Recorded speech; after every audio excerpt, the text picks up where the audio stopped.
Hi everyone, my name is Aliyah. I'm a student content shaper and a first year maths student at the University of Birmingham. Did you know that access to all LinkedIn Learning courses is free? Well, today I'll be showing you guys my top 3 courses that I've just recently completed. Starting with Breaking the Anxiety Habit. This is an audio course, a bit like a podcast, and reasons why I chose this is because I'm naturally an anxious person, particularly when it comes to new social situations or exams. Going into this course, I wanted to identify these anxious behaviors and make them work for me rather than against me. It helped me to understand that worry is our brain trying to plan ahead by making causal connections. The main thing I took away from this is that we can use curiosity to move into the growth zone rather than the worry zone. Instead of spiraling, pause and ask yourself, what am I actually gaining from all this worrying? This simple question can help you shift from the worry zone into the growth zone and offer a bigger, better offer, which is curiosity. I also love the analogy of life being like a necklace. Every time we worry, we add anxious beads to this necklace, therefore increasing the likelihood of building an anxiety necklace. Acknowledging this can help us build a different type of necklace. I'd really recommend this course to anyone struggling with anxiety, especially students struggling deadlines, assignments, or even have feelings of self-doubt. It's a great way to reframe how you see anxiety and start making it work for you and not against you.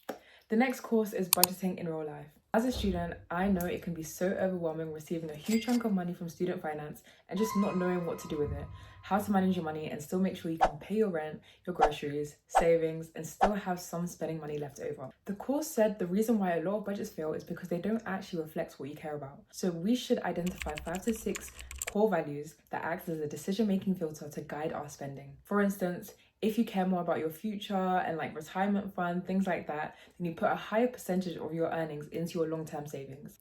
The course also suggested that we should set clear financial goals, around 3 to 4, and split our money into fixed and flexible accounts, plus a fun account for guilt-free spending. The fixed account includes money that comes out in the same amount each month. So this is for gym memberships, subscriptions, etc. And for the flexible account, this is for day-to-day purchases such as clothing, food, etc.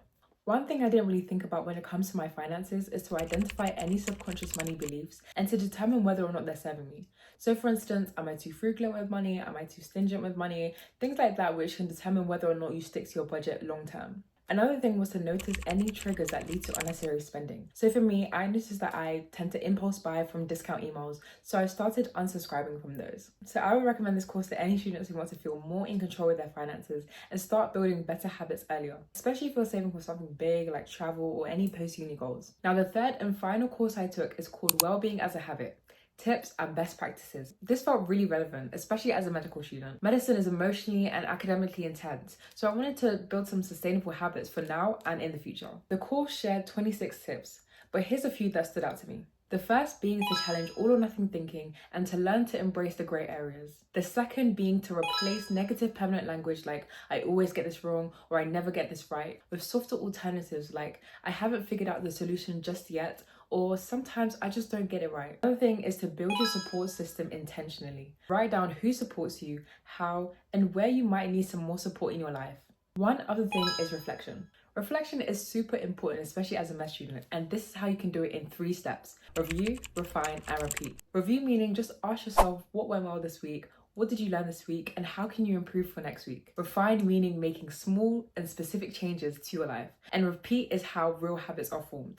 So just doing this 10 to 30 minutes a day can help with reflection to improve well-being. And finally, simple techniques such as cyclic breathing are powerful tools to reduce stress in the moment. For instance, just taking 1 deep inhale followed by 1 short inhale and then ending with 1 long exhale can reduce stress and improve well-being. I'd highly recommend taking this course to everyone, but especially those who are struggling with their mental health and well-being. It can help you build your emotional resilience and to find sustainable habits that can help you in times that are more stressful or emotionally demanding. If you guys end up taking these courses or any other course, I'd love to hear about them in the comments.